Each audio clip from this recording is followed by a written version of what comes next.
Here is a trash can junk GoTrex scooter that was given to me. I was given 3 scooters for free from a neighbor that they just stopped working for them. They're not going to go to a shop.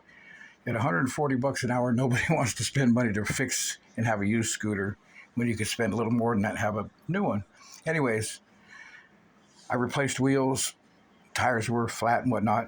And what we have is basically just the frame of this GoTrex. Here's my throttle homemade wire. This is a commercial. When I say commercial, it came off a rental scooter. The big rental companies that put scooters on the street, and people use the credit card, whatever, to get to ride them by the hour, like rent them. They use very powerful, strong motors that don't break. So a heavy person could get on it, a light person could get on it, and it'll last a long time. So regardless of what this motor is rated at, 500, 750, you can really overvolt them, and they don't burn up. They do really well. This contraption you're looking at here is my homemade disc brake for the rear. This scooter didn't come with a rear disc brake set up like this. It came up with on the other side, and I had to put the brake on this side. Anyways, I'd rather have had the caliper mounted on this side, but there wasn't the configuration of this. It's made to go not on there like this. Anyways, getting ahead of myself.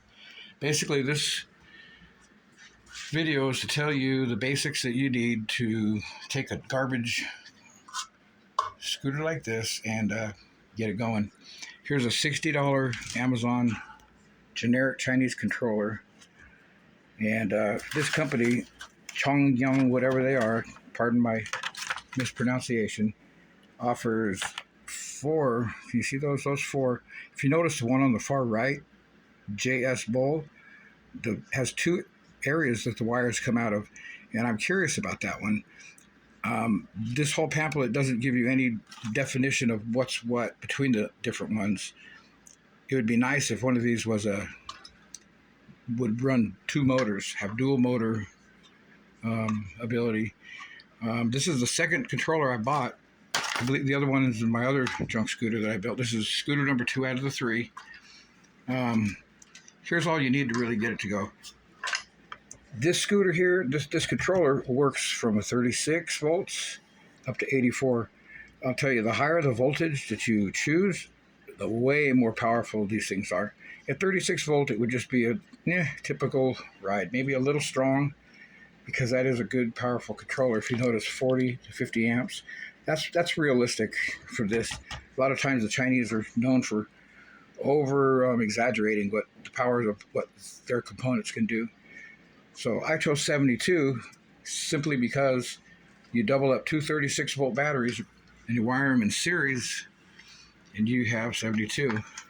So here's 2 not identical amp hour rating, but they're both 36, fully charged. And to combine these 2 together, you do them in series, which means you basically take the negative of one battery, run it to the positive of the other battery, and that leaves you with 2 leftover wires, 1 out of each port. So when you've taken the negative out of one, run it to the positive, then you take this is going to be your negative, and this is going to be your positive. Those run into here, boom, boom. So this was basically what this plug does here. And this thinner one, this is just my bench testing it right now. I'm going to beef it up.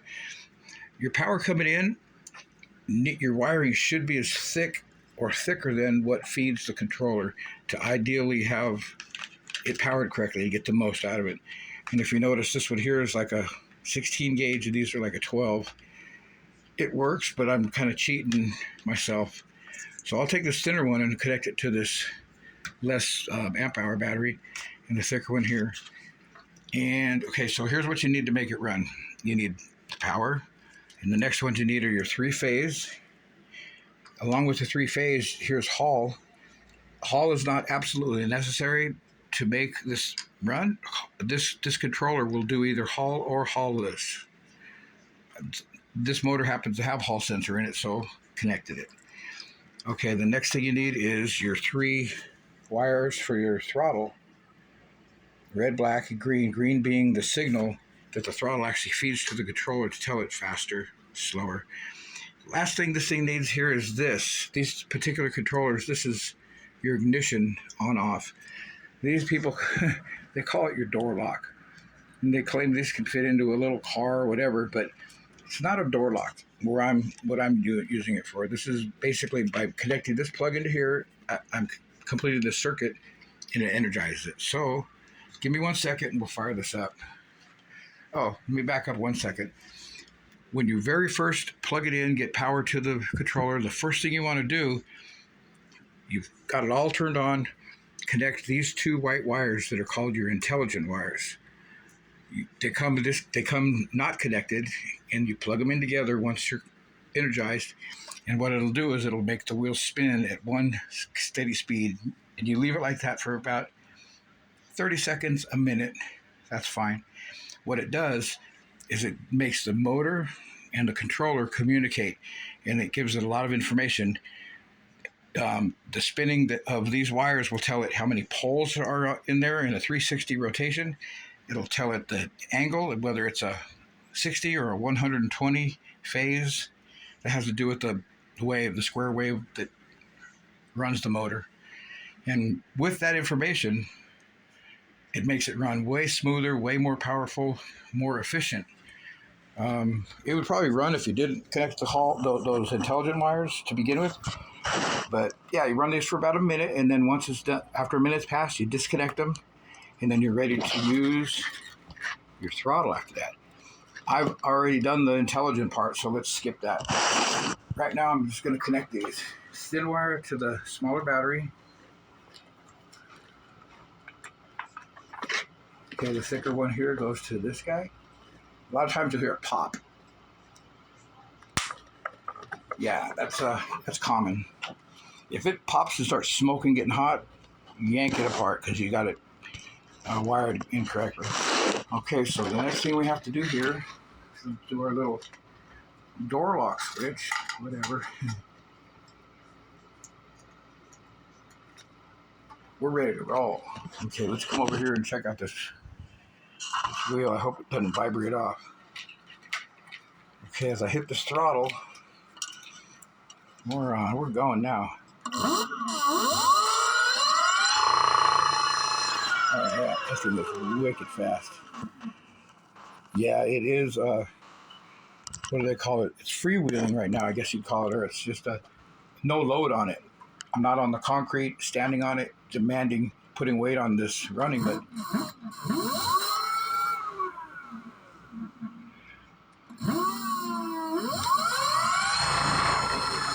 this thing is probably going to go about 40. It could probably go a little better than that.